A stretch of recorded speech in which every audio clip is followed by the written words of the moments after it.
Hello, my name is Pettigrew, and I'm here today with my mom, Cathy, to talk about type 1 diabetes, mental health, and the pandemic. I was diagnosed with type 1 when I was 11 years old, and so I've had some experience living with it, and I'm really excited to talk about it.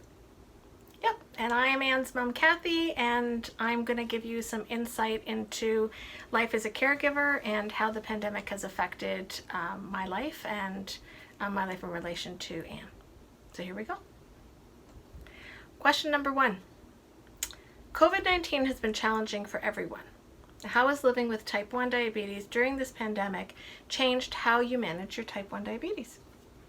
Well, everything that I used to do to manage my type 1 has stayed the same. I dose for meals the same, I count carbs the same, I treat highs and lows the same. So old stuff has stayed the same, but there's just more things that I do now that I consider to be type 1 management just because of the pandemic. Because I'm not more likely to get COVID because I'm type 1, but because I'm type 1, if I do get COVID, the symptoms will be worse and my blood sugars will go haywire, so it's really important that I don't get it, and so we have to be really careful about keeping me safe, and so things like social distancing, wearing a mask, washing my hands, and cleaning everything that comes into the house with alcohol spray, it all kind of counts as type 1 management now for me, at least, because I just have to be, because of type 1, I have to be careful not to get COVID, so that's kind of what type 1 management looks like for me in a pandemic.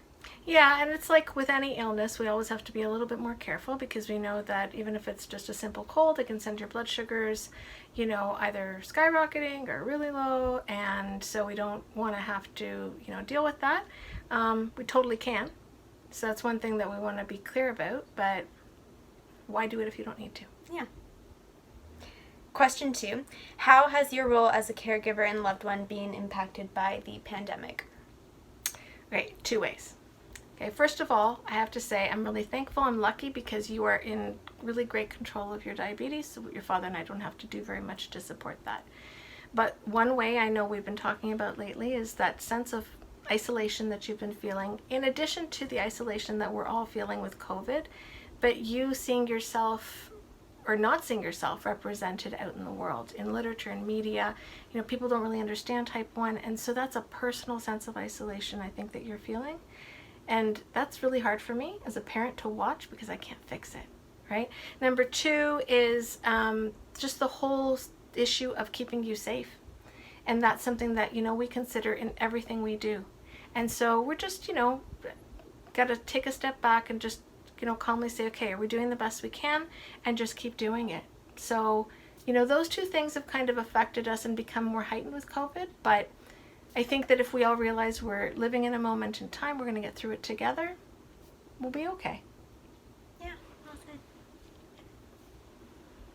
So question 3, how do you find the time for self-care that isn't directly tied in with type 1 management?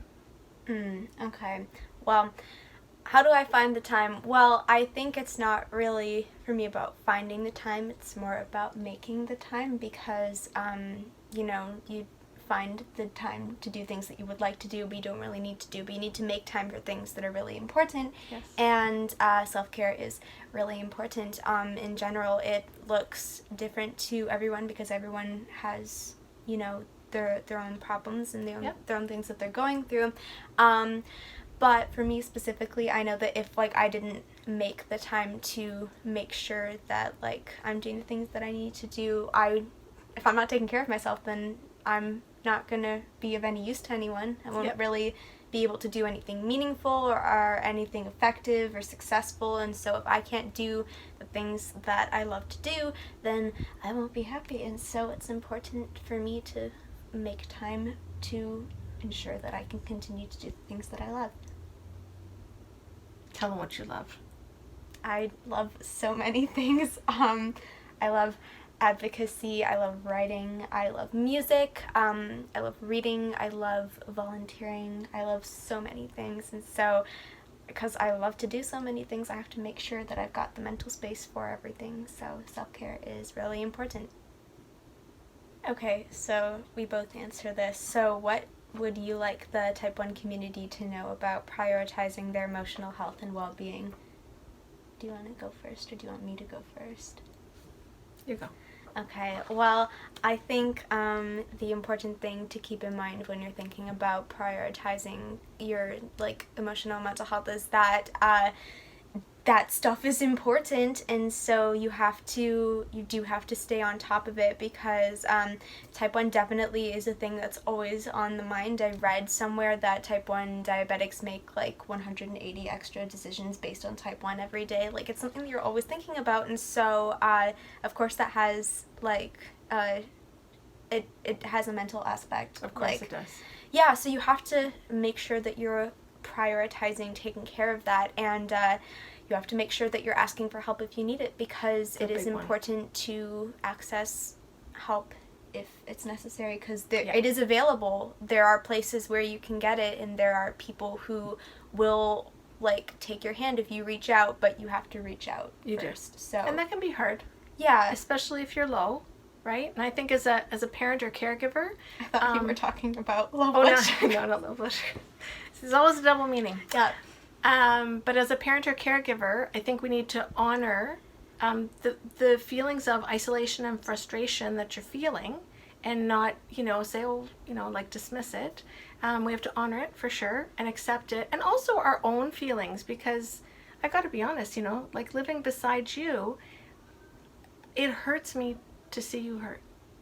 So that's just a reality of our life, right? Makes us stronger, I guess. So it is what it is. But we need to also take time for self-care for ourselves. And it might not be, a big thing, but just it can be a little thing, right? I know I've started walking. That's helped me.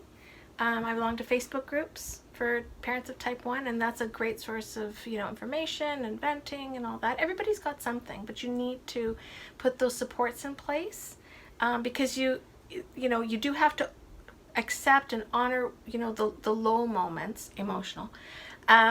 But you got to get past them, because, as you know, type 1 doesn't stop, right? And we got to move on. We don't have that luxury of stopping, unfortunately. So, so we have to move on. It's important to prioritize taking care of your mental health. Yep. Yep.